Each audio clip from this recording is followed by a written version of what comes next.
Hi everyone, thank you for joining us. We're just waiting for everyone to come in from the waiting room, so please bear with us. Thank you for joining us all today.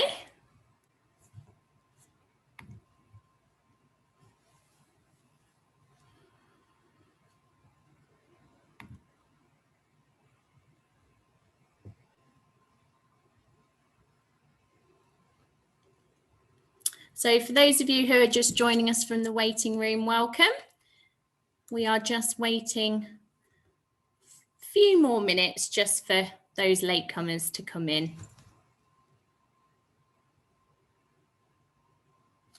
So bear with us.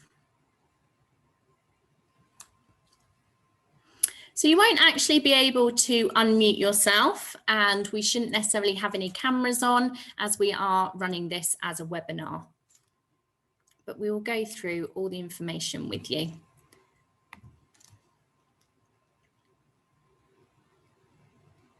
So we just have a few more people joining. Fantastic to see so many people interested in radiotherapy today. That's brilliant.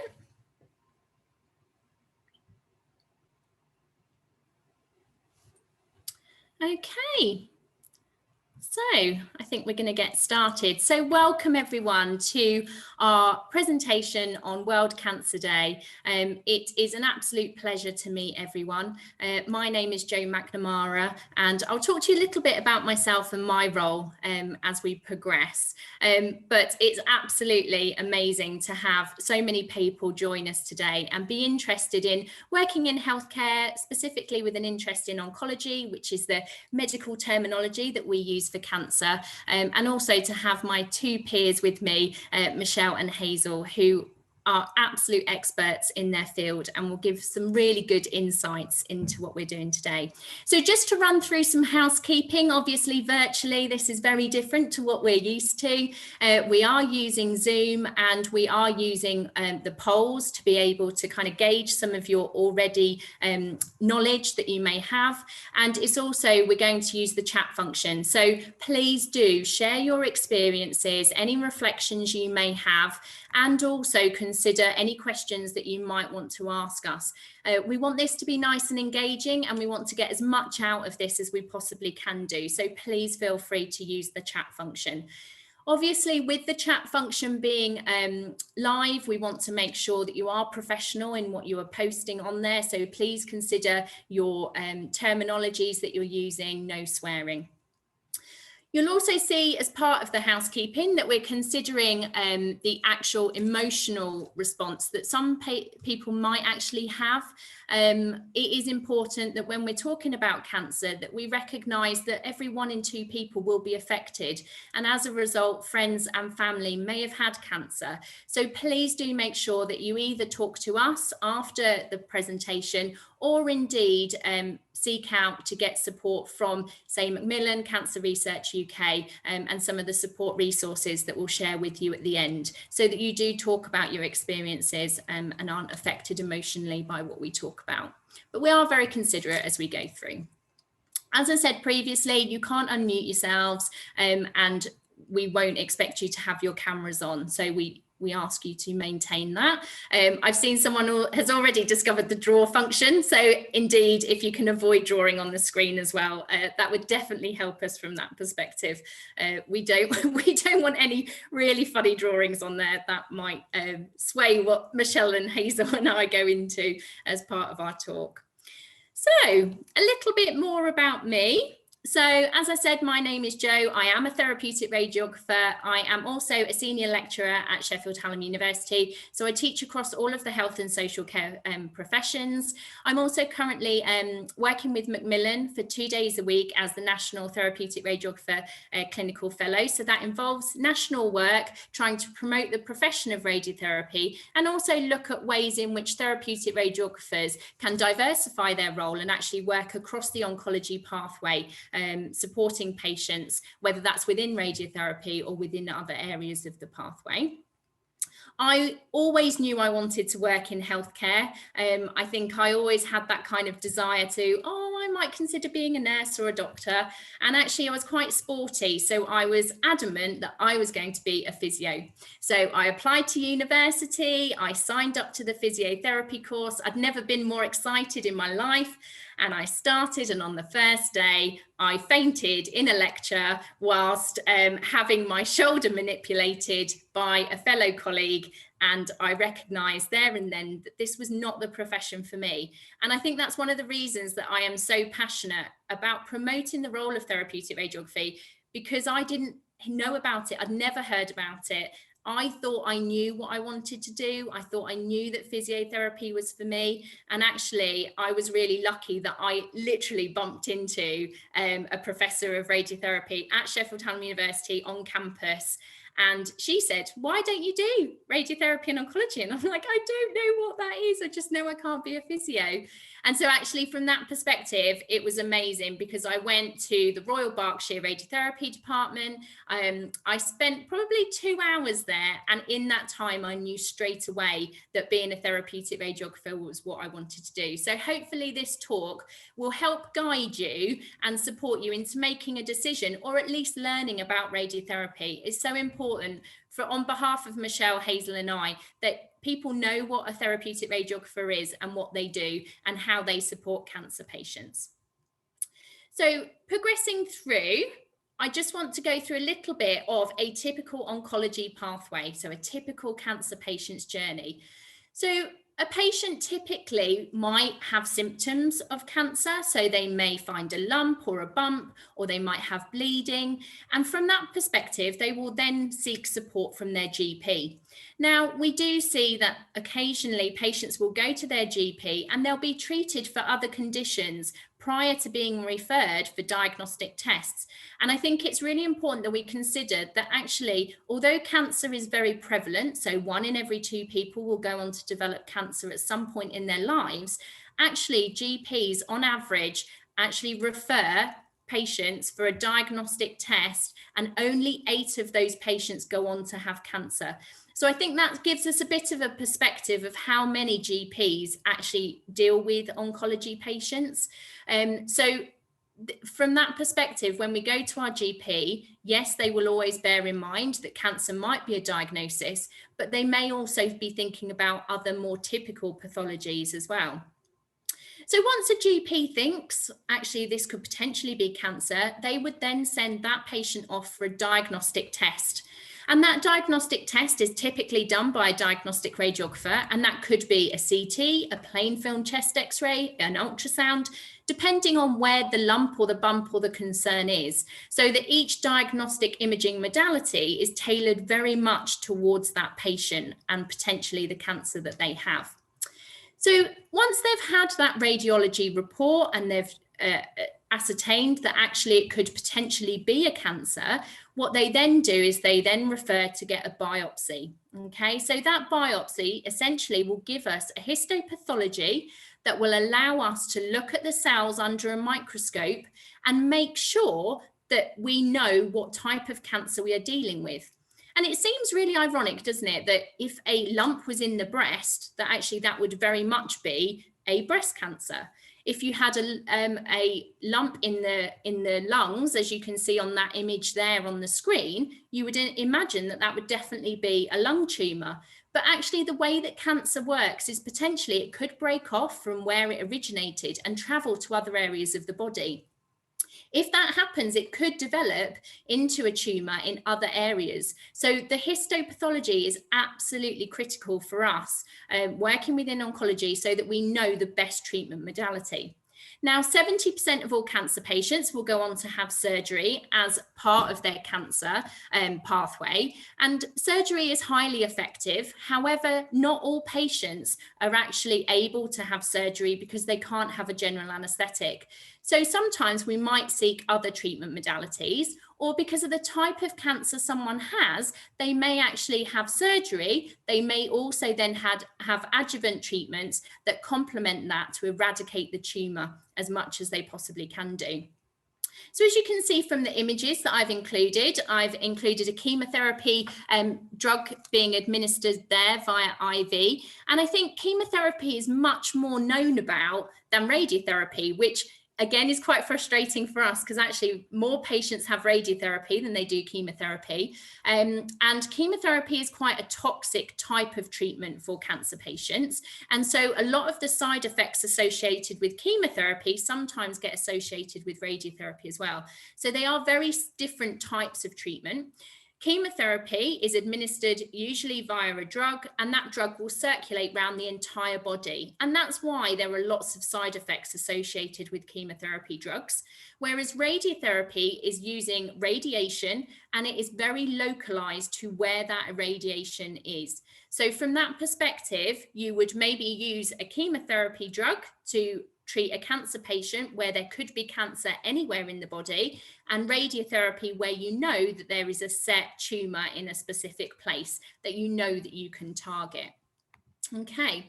One thing also to bear in mind that as part of our role is that actually for patients, it's about the long-term side effects and managing that as best as we possibly can do. So part of our job as a therapeutic radiographer is looking about long-term side effects and rehabilitation. So supporting patients to live long-term with cancer diagnosis. Curing cancer is becoming viable now. It is definitely something that we can deal with, but we need to make sure that patients are supported throughout their cancer pathway, and that could be 10 or 15 years later after having treatment. So looking at the specific role of a therapeutic radiographer, we sit within the allied health professions. So we definitely recognise that we are stronger together. So, you know, when I talk about allied health professions, I'm talking about physiotherapists, drama therapists, I'm talking about occupational therapists, I'm talking about operating departmental practitioners. And actually, we all work together across lots of different pathologies, and within our own profession, we join together and sit under this umbrella of allied health professions. As therapeutic radiographers, we are HCPC registered, and we are the only registered healthcare professional that is able to deliver radiation therapy in the UK. So it is worth noting from that perspective that even if you are a doctor, you are not eligible to be able to administer that radiotherapy. You have to be a therapeutic radiographer.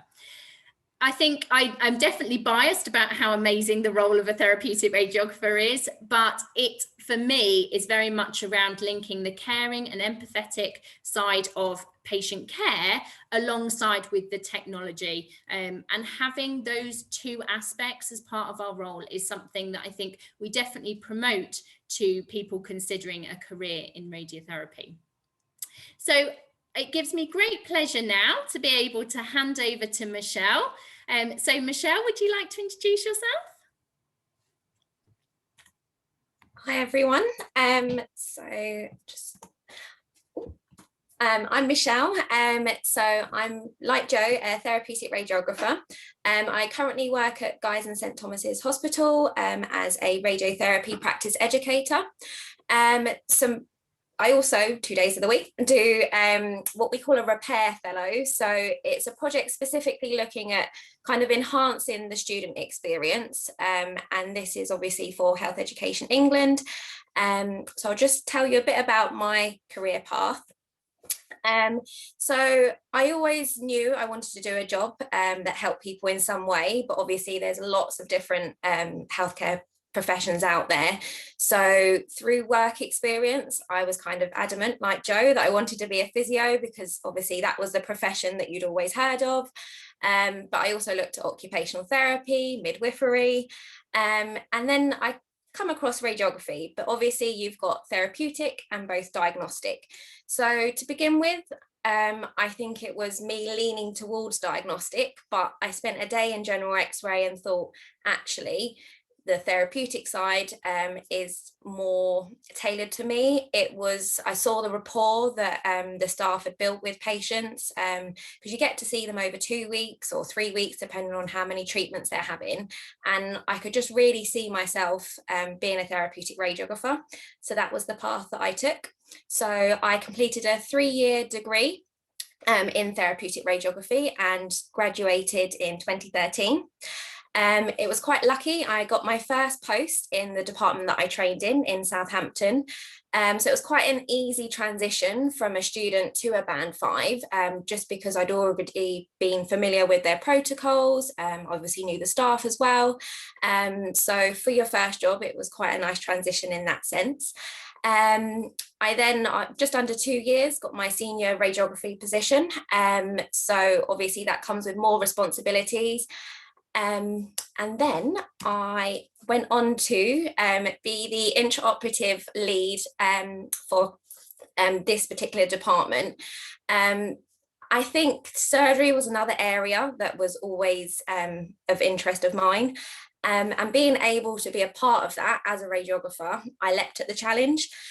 Again, the multidisciplinary learning that you're part of. So as a radiographer, it's not just therapeutic radiographers that you work with. You've got dietitians, obviously all the oncologists, and this role specifically, I got to work with the surgical team, and it just opens your eyes up to how many kind of professionals that you can work with, and it's great in that sense. All along, even as a student, I was always interested in working with other students and education. So I moved from being an IELTS lead to a radiotherapy practice educator.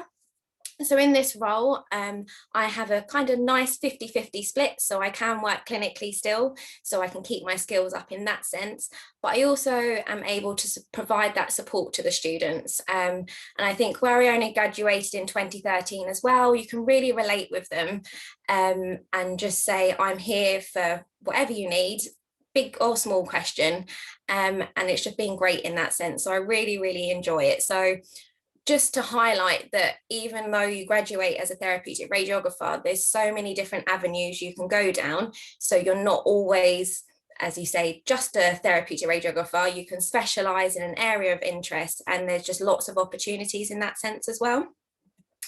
So a bit more about what is radiotherapy.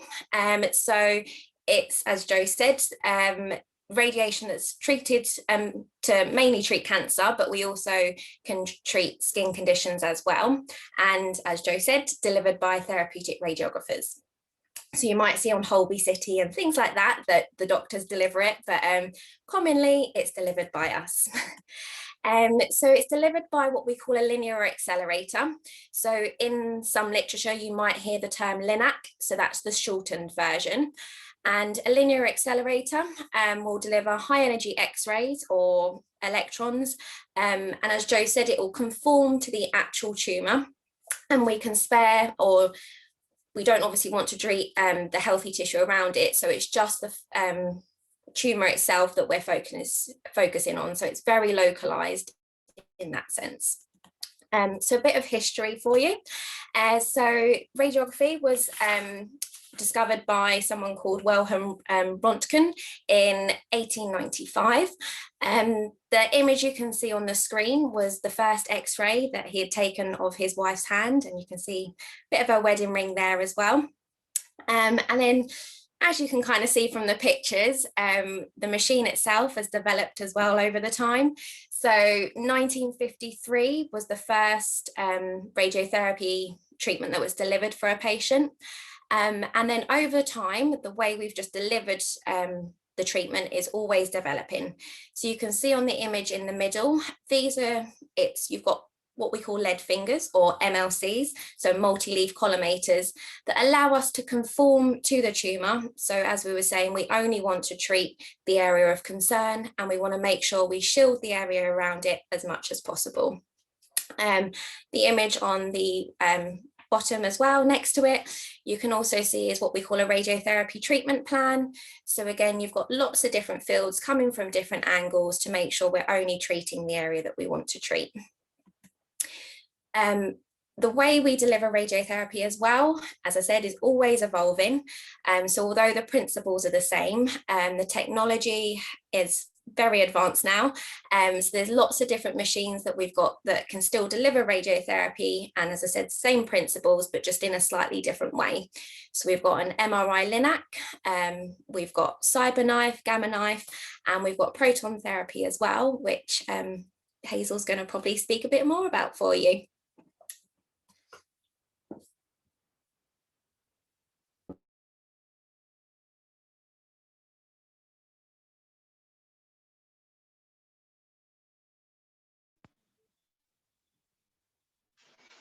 Sorry about that. And that was a nice little intro, Michelle. So good to see you all still engaged and nobody's left the webinar. So I'm going to tell you a little bit about my story, which will hopefully give you a little bit of insight in what it's like to be a therapeutic radiographer and what opportunities you can get from being a therapeutic radiographer.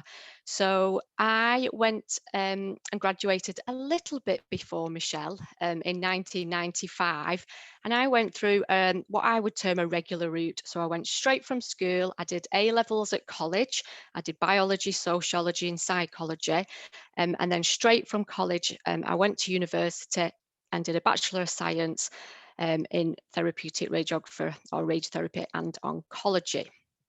So over to the next slide. I then got my first job, and I think Michelle touched upon this, how easy the transition was. I graduated in July, and in August, I was working in my first full-time job in the same hospital like Michelle that I'd trained in. Meanwhile, friends at university who'd done other degrees, you know, French, geography, etc., were still struggling to look for a job. So that's a big selling point. You know, I finished university and straight into my first job, no problem. There's lots and lots of jobs in the current market for therapeutic radiographers. And then again, similar to Michelle, within a couple of years, I've been promoted to a senior radiographer. So again, I'm just sort of emphasising the career progression is really good opportunities if you choose to be a radiographer. So over to the next slide. And then after a couple of years, I got itchy feet and thought there's more to life than living and working in Manchester. You know, I want to see the big wild world. But again, because I was a therapeutic radiographer, I could combine the two. And I went to work for the National Cancer Centre as a radiographer in Singapore. And I had the time of my life, which is the picture on the right is me dressed as a Singapore airline stewardess at the Hong Kong Sevens. And the girl in the middle is also a therapeutic radiographer and now works in a company that manufactures equipment. So work-life balance is really important. You'll hear it all the time in COVID, but again, the opportunities being a radiographer give me were and are immense. So over to the next slide. So I did come back to England. And then I became a research radiographer, which was again totally new and novel and a great opportunity. And one of the big things I worked on then was Michelle showed you some pictures of technology, and this is a picture of technology that I helped develop. It's called cone beam CT, and what that means is the linear accelerators that Michelle talked about also have a very basic computed tomography scan machine attached, and you can see here at the bottom the image on the left is a patient has a planning scan, which you can see, and then the linear accelerator can take a scan, which is the image on the right, and then it overlays it. And we can tell whether the patient's in the right position and whether we're treating the right spot. And I was involved with the manufacturers. We had the first machine at the Christie, and we developed the technology and rolled it out. And it's now just common technology across all radiotherapy departments. So absolutely fabulous to be involved in that. So then the next slide. After that, I became the lead for the clinical education team. So what this meant was I was on site clinically, but I had an honorary contract with the University of Liverpool. So I got exposure to teaching students like Joe does in the university, but also retain the clinical base as well. So also involved in teaching new staff inductions and managing those staff who were struggling and had capability issues. So this little bit of a daft picture is from my students who made cupcakes of all the team. I think that's me top left. But again, it's really rewarding to see how your students develop. And now the students of mine who are in very senior roles, and it's, you know, it's absolutely fantastic to see. So it was really rewarding those 5 years working as an educator. So over onto the next slide. And then I guess the big one for me in my career, I then became the project lead as a radiographer to develop the first high energy proton service in England and in the UK. So I mean, this was absolutely huge and totally privileged to develop this service. If we go on to the next slide, it brought such diversity to me as a professional. In my first month, I got sent to Shanghai, which is the bottom picture, to a conference to learn about protons. I went all over the world to visit proton centers. So the top two pictures are in the US. I went to Pennsylvania, and I went to San Diego in California. And then the bottom picture is me and the clinical lead, Dr. Ed Smith, on site. Yes, believe it or not, as a radiographer, I needed my own hard hat. I had my own pair of rigger boots, and I was on site weekly. But absolutely brilliant. I wouldn't have had any of these opportunities had I not chosen to be a therapeutic radiographer. So over onto the next slide. And again, we're sticking on the proton theme. It was a long project. I started in post in 2014 and we didn't treat our first patient till 2018. So it was long, it was hard work, but totally rewarding. Bottom left is me doing a live radio interview when a piece of equipment called the cyclotron was delivered, and this shows you the cyclotron being delivered. The cyclotron is the piece of equipment that actually generates the protons. It's the size of a small car, as you can see, but it weighs the same as a Boeing 747. So fascinating, absolutely fascinating. We had to shut all the roads in Manchester for it to be delivered. And then it was carefully lowered. We left the roof of the building off, and you can see here it was carefully lowered. And the picture in the middle are two patient representatives. These are two children who had protons overseas. And I created a group of patients who'd had protons so I could learn about protons from the patient side as well. And just focusing a little bit on this picture, and why you might choose to be a therapeutic radiographer as opposed to a diagnostic radiographer. And Michelle touched upon this, is because you create a bond with patients, and they are so grateful for what you do for them. And it's that patient bond which I think makes the therapeutic radiographer, and you can see what a difference you make. So again, just flip on to the next slide. As well as radio interviews and protons, there I am on the red couch on the BBC. I found out that the night before. Can you come in the morning? Okay, off I went. And what was lovely about that, I got a letter a couple of weeks later in the post, and it was from my very first boss who gave me my first job. And she said how proud she was of what I'd developed and become. So that was lovely. And then I've also met politicians. So there I am in the middle with the Shadow Labour Health Secretary. And then to the right is the Team 1 Northwest Team of the Year for the Proton Service, which is a teamwork. Again, that's why I like being a therapeutic radiographer, because you always work in teams. And then the last slide for me, so I hope you've got a bit of a flavour of what you can do and what you can become if you become a therapeutic radiographer. I've also done other things and still do other things. So I also sit on our regulatory body, which is called the Health and Care Professions Council, and that's for the fitness to practice. So if radiographers have criminal convictions, they have health issues, capability, it's that panel. You hear it about in the news that people get struck off. I am the person that sits on that panel and makes that decision, which is really interesting work.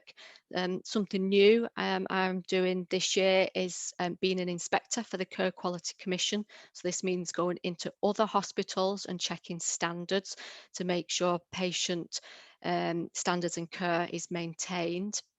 And as Jo said, we're both clinical fellows, but also this year, the last few months through COVID, I've gone back and I've helped out clinically and remembered why I became a radiographer in the first place. Absolutely loved it, being with patients again. And I hope to continue having a bit more face-to-face clinical contact over the next few years. So that's me. Hope you've enjoyed listening to what it can bring you, and good luck for the future, everyone. Thank you very much, Hazel. So we've had some amazing questions come in. So before I kind of go into my bit, I think now would be a good time to maybe ask some of those. So if it's okay with Michelle and Hazel, just to put you on the spot, I'm going to ask you some questions. So Michelle, what do you think is in store for the future of radiotherapy? Ooh, as I said before, it's forever evolving. I don't think there's a limit to what we can do. Technology's come such a long way already. If you look back to, as I said, the first machines that I showed you. So I think it's still the developments in terms of the way we deliver treatment, and just in terms of the whole patient pathway, what our role as a therapeutic radiographer is, and how we actually link throughout the whole pathway and what we can do for patients. I think, again, our roles are forever evolving, and obviously you've got consultant radiographers now as well. So the responsibilities are obviously increasing for the profession as well. So I think it's that continuous involvement, really. Fantastic. And Hazel, same question to you.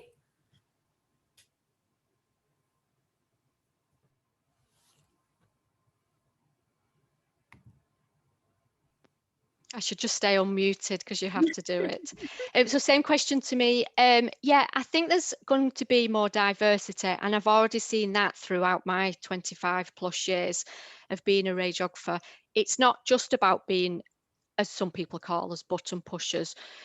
We've got such a wealth of, we're a professional healthcare professional, we're fully trained in oncology. So now, and we can see it now, and Michelle talked about consultant radiographers, we are doing jobs that junior doctors used to do. And I think this diversity is going to increase. You know, hopefully there'll be outreach therapeutic radiographers. There'll be those working more expanded, those working in palliative care, those working in late effects, looking after patients beyond actually having treatment. So I think there's going to be a lot more diversity of roles for therapeutic radiographers in the future. Perfect, thank you. Adam poses a really good question. So this goes to Michelle. How has the current COVID-19 situation affected the day-to-day running of radiotherapy?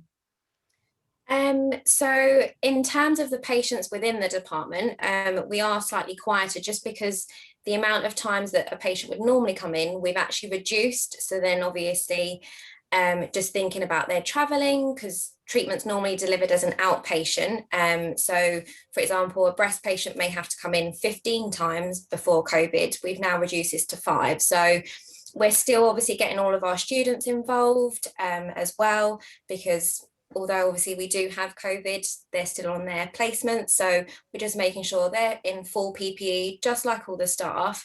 And I think it's just adapting with the times, obviously lockdowns and everything. We just want to make sure we're doing what we can for our patients, but also protecting the staff and the students at the same time, really. Perfect, thank you. And Hazel? Yeah, absolutely the same as what Michelle has said. It is challenging because patients are having to adapt very quickly, and we've moved into a lot of digital platforms. So patients are having remote consultations, which is challenging both for the medical team involved and the patients. And not all patients are fully versed, you know, in digital technology. So that's definitely some challenges. I work in Protons, which is a national service. So patients are coming from all across the UK. So you can imagine how anxious and frightening it can be for certain patients being away from home, miles away from home. You know, they could be from Brighton coming up to Manchester. And you're not allowed to bring somebody into the hospital with you if you're over, you know, if you're an adult, unless there's, you know, there's very small exceptions, you know, you might have learning difficulties, etc. So that's really, you know, scary that you've got to leave home, come to a hospital that's miles away and come in on your own without that support mechanism. And the same, we treat children. Now, of course, the children can come in with a carer, but only one carer. You know, if it was your child, usually both mum and dad would like to come in. So lots of challenges, you know, that's made supporting the patient harder, and that's hard as a staff member because you want to do everything you possibly can. So what I have to say though is the teams have adapted absolutely fantastic, and I think all the colleagues I work with, when we've been going into work, we've actually found it a value going into work, you know, during COVID. And it's helped us keep a little bit of sanity as well, because we've maintained that normality in some degree.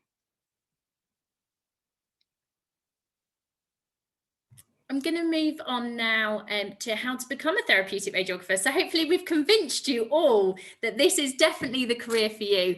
I know some students had put on their forms that they were really interested in becoming a doctor. Well, I think that's definitely scrapped now. Now we've convinced you that actually your interest really lies in oncology and as a therapeutic radiographer. And I suppose I'm going to go a little bit back to front in terms of what I've put on this slide. So if you do have aspirations to be a medic, as lots of people do coming into the profession, you can get to consultancy posts. So actually, you know, you don't have to go to medical school and become a doctor. If you have interest in becoming an oncologist, you may want to specialize in that radiotherapy and go down a therapeutic radiography degree route and then work within practice to get to advanced practice status, and then on doing a PhD or research and get to those consultancy posts. And actually that's maybe something that's very different within therapeutic radiography compared to maybe some of the other allied health professions, where we do have a preference now for people to progress through to consultancy levels. We're definitely seeing an increase in departments and very specialist areas that people are selecting. So whether you are a consultant in palliative care, whether you're a consultant in late effects, whether you're a consultant in radiographer review and actually prescribing the radiotherapy. So there's a whole host of different careers. We have at Sheffield Hallam University lots of graduates who do the BSc degree in radiotherapy and oncology, and they go and work as a therapeutic radiographer, and then they will start to specialise after working clinically for a few years. And actually, a lot of people do ask me, why do you call the degree radiotherapy and oncology and not therapeutic radiography? And I think that is different to lots of other degree programs. But I think at Sheffield Hallam University, we're quite passionate about the fact that we want people to have the option to either work as a therapeutic radiographer or consider how they might use their oncology knowledge to actually go outside of a normal role and think about working differently. So I have graduates who work for Cancer Research UK in the labs. I've got graduates who work for the Linear Accelerator Company. So they're the big machines that deliver the radiotherapy. I have entrepreneurs, so they have actually developed immobilization devices to help patients have much more accurate radiotherapy treatments. I've had graduates who've gone into veterinary radiotherapy and now treat cats and dogs and horses with cancer. So there are a whole host of career pathways that I think aren't necessarily advertised or known about. We're a much lesser known profession. So as an admissions tutor at Sheffield Hallam, we see far fewer applications to study radiotherapy and oncology than, say, our diagnostic partners. And that's quite frustrating, because I know it's not because people don't want to be a therapeutic radiographer. I know it's because of the fact that people haven't heard about it. And that's partly why Michelle, Hazel and I are in the roles that we are, because we are set with the task to try and raise the profile of therapeutic radiographers and get people to consider entering the profession. So for anyone considering becoming a therapeutic radiographer, you do have to do a degree at the moment. So there are only 11 universities in the country that offer radiotherapy and oncology, or they may be called therapeutic radiography. And essentially, you have 3 years in which to do that course. There are some pre-registration MSc courses. So that essentially means that if you have a previous degree, then you can do a 2-year fast track. Again, they are only offered at certain universities. And although you will find when you go on to the prospectuses of each of the universities, they have different entry criteria. Typically, they're around 120 UCAS points. Now, if you don't have A-levels or access or BTEC that allows you entry onto those courses, please don't be disheartened. I see lots of mature students who think, well, actually, I'm working in accountancy and I know that I want to work in healthcare. I'd love to be a therapeutic radiographer, but I can't make that move because I don't have the qualifications. Please do talk to your HEI provider. There are a whole host of different routes available to you, including the foundation courses, Open University run courses. You have distance learning, especially now given COVID, where you're able to do those courses that have never been available before to allow you the academic competency. Now, I would say that the radiotherapy and oncology course is very practical. So a lot of the universities, 50% of the course is actually out in clinical placement, learning with Michelle, learning with Hazel, out on placement and working with the radiotherapy team treating patients. And so if you are a practical learner, then it is a perfect course for you in terms of learning those skills, but also linking the academic theory. So when you're here in lectures, we're teaching you very practical theoretical underpinning of what you're then going to do out in the clinical placement. Now, a lot of students at the moment who are looking about entering healthcare are talking about work experience. I know it's frustrating that you're all eager to get in, and actually it's amazing that so many people want to get in and have these work experience. Obviously, that's not possible with COVID. Speaking personally, unless I'm working clinically, I'm not allowed in the radiotherapy department. We are still very protective of staff. And so from that perspective, we can't allow prospective students out into a clinical setting. That said, though, there are lots of ways in which you can evidence work experience. This would class as work experience. So for those of you who stay to the end of this presentation, you will all be sent a CPD certificate. So that is something that you can evidence as part of your application to university or a course, and also when you're then in your interview and they talk to you about work experience. It's also important to think about maybe everyday things that you're experiencing that allow you to develop the skills and knowledge to meet some of those entry criteria. So for me, I am looking for someone who is professional, who has good time management, who is caring and empathetic. Well, actually, I could say that working in a bar allows you to demonstrate all of those skills. So if you've worked as a barmaid or worked in a bar or maybe worked in a restaurant and you've actually served customers, there are lots of things that you'll do without realizing. You have to be professional. You need to know how to communicate with the customer. You need to have good time management, otherwise you'd get the sack. You know, they're not in hospitality. You're not going to be able to not arrive for shifts. And also in terms of just some moral dilemmas, so caring and being empathetic, you may not think, well, how does me serving pints allow me to gather those skills? Well, actually, I'm sure those of you who've worked in that industry have had very drunk customers before. Would you still serve them a drink?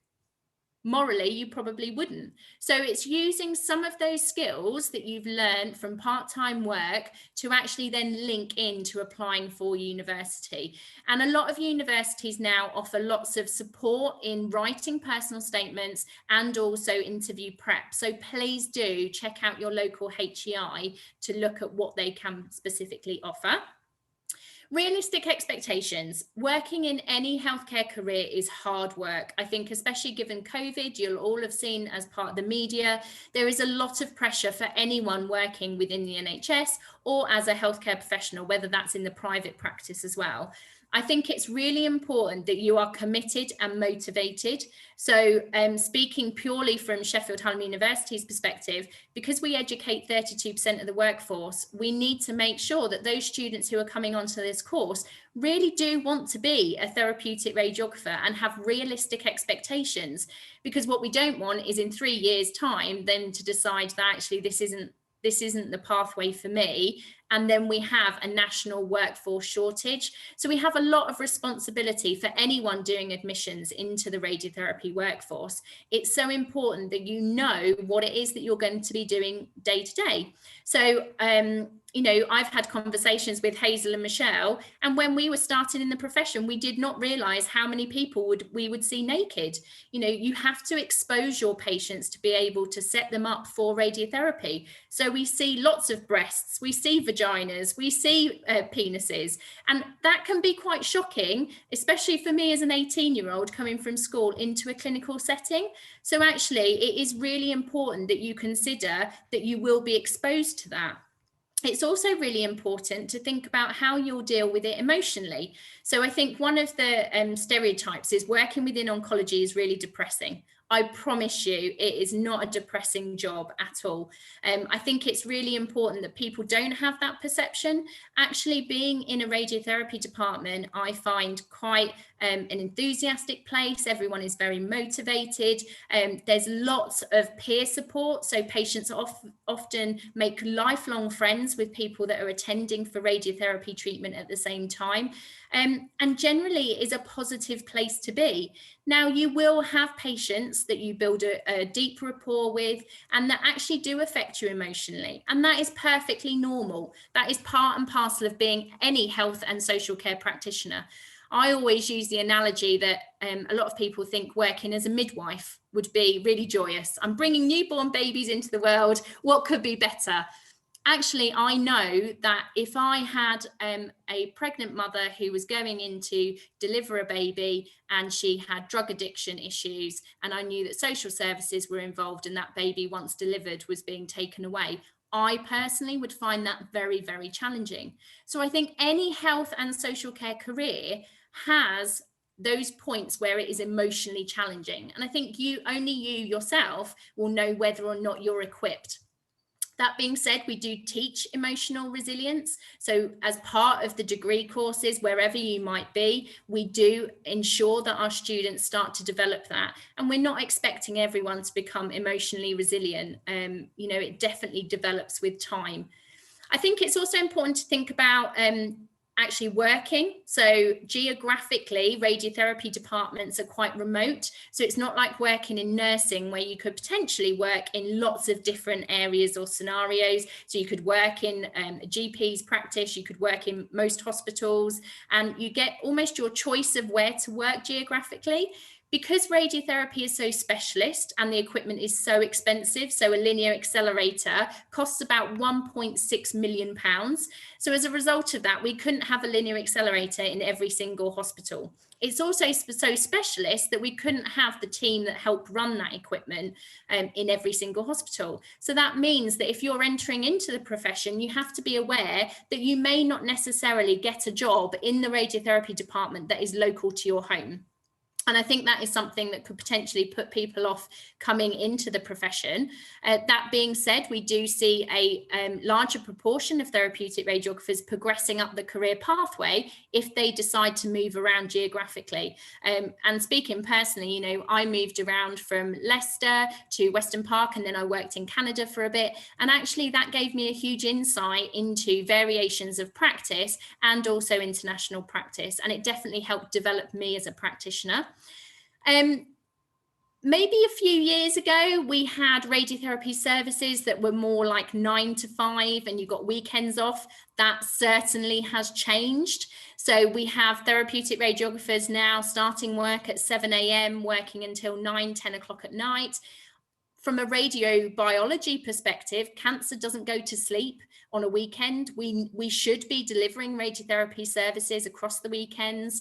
And there's a whole host of reasons why we don't, but you have to be prepared that hopefully in the next 5-10 years, it will be a 24/7 service. I went and looked at some of the Hong Kong practices of radiotherapy services, and we would go in and get patients up out of bed at 3 a.m. in the morning to come for radiotherapy treatment. So they didn't necessarily like me for doing that, but it is something that we could see our healthcare system going towards, where you do have that 24/7 service to be able to offer radiotherapy, and it be much more effective with ensuring that they aren't having breaks in radiotherapy. I think another reason from realistic expectations, so wage, I know a few people asked about kind of wage. From that perspective, typically it's about £25,000 that people start on a wage, and it can progress up to about 80,000 depending on what you decide to go into. So that could be consultancy, it could be management, it could be education, or it could be working more strategically. Like Hazel's given a huge wealth of experience of how she's maybe diversified her role as a therapeutic radiographer, and depending on what you go into will depend on the actual pay that you get associated with that. Now, you can become an assistant practitioner. So that is a set type of course whereby you actually learn inside the radiotherapy department. There aren't as many assistant practitioner posts available, and usually they're advertised through the trusts. But again, that's not to say that they aren't around. So that is just looking out for adverts with your local trusts and signing up to maybe some of the NHS jobs websites. And apprenticeships are making their way in. So I promise you we are on it nationally to try and ensure that we get these apprenticeships up and running. But there's quite a lot, as you can imagine, of financial squabbling. So as soon as we've got that sorted, then they will definitely be available. So again, keep in mind that that's available. I think if anyone had any questions or queries, I think everyone who's part of the webinar has my email address. I am more than happy to help support anyone who wants to enter into the profession. And I appreciate that I'm from Sheffield Hallam University, but in my national role, I have lots of links with all of the other universities, and again, more than happy to help support people who want to go to university, but in a different area than Sheffield. Now, we did have some questions, so I'm just going to go through, and I might ask Michelle and Hazel some of those. So someone's asked about what is the code of professional conduct. So I'm not sure in terms of what you mean. I'm thinking you're maybe doing some work around your interview for a course. So we do have codes of conduct. And again, depending on what profession you're actually looking to enter. So if you go onto the Health and Care HCPC website, they will actually be able to give you all of the information that you need to be able to go on to there and see some of the standards of proficiency and standards of expectations that we are set as part of our role as a therapeutic radiographer. We've got Hazel, we've got a nice one about proton therapy. So do you think proton therapy will advance, and do you think it will become a regular practice alongside or instead of radiotherapy? It's a great question. Hopefully there will be some developments in proton therapy. I don't think it'll ever replace standard radiotherapy. And it's not just about money. Yes, the equipment is very expensive, and in a very generalized statement, it costs about 4 times as much. But to do with the physics of proton therapy, it can be very targeted, and that sometimes is not always a good thing, because it depending on where you're treating, you could have organ motion. So, you know, your bowel or respiratory if it's a lung tumor. So sometimes actually standard radiotherapy is the optimum choice. It's still a very, very good treatment. So in short, no, it's not going to take over, but yes, there will be developments, and there's lots of research looking at what are the best types of tumours to use protons for. Perfect. And Michelle, I just wanted to ask you, what's been the highlight of your career so far? Oh, narrowing it down to one. I think the difference you make for patients really is just the main bit, that you go home feeling that sense of achievement, like the cards that you get given as well, and just reading the messages about how what you say, oh, I'm just doing my job, but actually what a difference you made to their treatment. Just the simple things of, hi, I'm Michelle, like introducing yourself, asking how they are. If they do say they experience any side effects, obviously just liaising with them in terms of how we can support them through it, and just the thanks you get from them, their families, and you just go home feeling it's that warmth of you've made a difference to someone today. So I'd probably, there's lots, but I'd probably say that's the main one for me. And Hazel, have you got a reason or something that's made you extra passionate about being a therapeutic radiographer? I think, and I probably touched upon it, I mean, for me, latterly was setting up the proton service. It was really, really hard work. And I think you touched upon that in your realistic expectations, but the privilege to set up a brand new service that we didn't have at all in England as a therapeutic radiographer, and to have the opportunity to sell our profession, you know, to sit on BBC TV about, you know, we are therapeutic radiographers, you know, absolutely immense, and be in a position to develop. So I was in a position where I needed to recruit an additional 55 therapeutic radiographers, and within that mix, have some different roles, you know, radiographers working as key workers, radiographers working on MR scanners. So yeah, really great. Perfect. Oh, brilliant. Well, we've only got 6 minutes left. So I'm just going to, if everyone's okay, I'm going to launch a poll because we're really interested to know. So obviously outside of this event, we'd love to know whether or not you'd heard about the role of a therapeutic radiographer previously.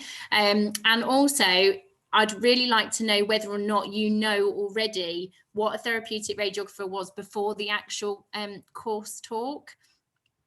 It's really useful for us to look at in our national roles to see what we can do to try and promote the role. Oh, they're coming in thick and fast. So lots had heard about a diagnostic radiographer versus a therapeutic radiographer. It is worth noting that although we have the same kind of terminology as radiographer, they are two very different professions. So there are some occasions where they merge ever so slightly. So I have some graduates who have done postgraduate qualifications that have gone into then sonography or mammography, but it's still within screening. So it still has that kind of oncology focus.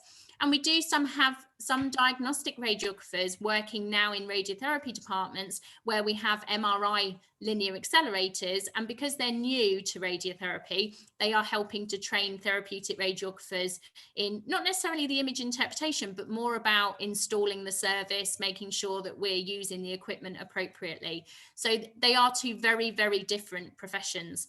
And I think looking at those poll results, it's absolutely clear why we do this talk, to make sure that we are able to promote the role of therapeutic radiographers and what we actually do. So we did have one question around acupuncture and holistic therapies as alternatives. Obviously, every patient is very different, but we would always say from a medical perspective, they are classed as holistic treatments. So that would be to help support patients in managing symptoms and side effects, but they wouldn't necessarily treat a cancer. So we're going to just move on the slide now. And I am going to post in the chat, if it's okay with everyone, an evaluation. So this evaluation essentially is a way in which we can basically tell our bosses that it's worth running these webinars.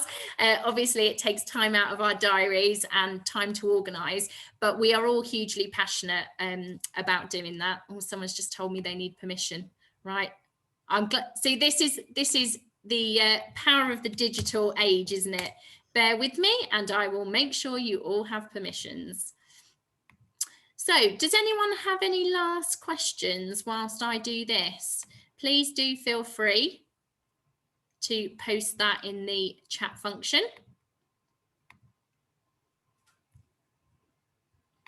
So hopefully you've enjoyed the talk today. As I said, you should hopefully all have my email address, so by all means please feel free to get in contact with me. There you go, I've taken that off. You should now be able to access that evaluation form, but for anyone who wants any more information about the profession, then please feel free to get in touch with me. Just so you're aware, I know some students have logged in via a link sent from their school or college. I'll again be in touch with those school teachers to make sure that these certificates do get to you. And for anyone, we had over 500 people actually register for this webinar, so it was absolutely amazing. And a lot of people I know will watch this afterwards, and again, this will be sent out to you so that you can go back and listen should you need to. But it's been an absolute pleasure to have you part of the webinar, and I hope to see you soon. Thank you ever so much, everyone. Thank you. Thank you, everyone.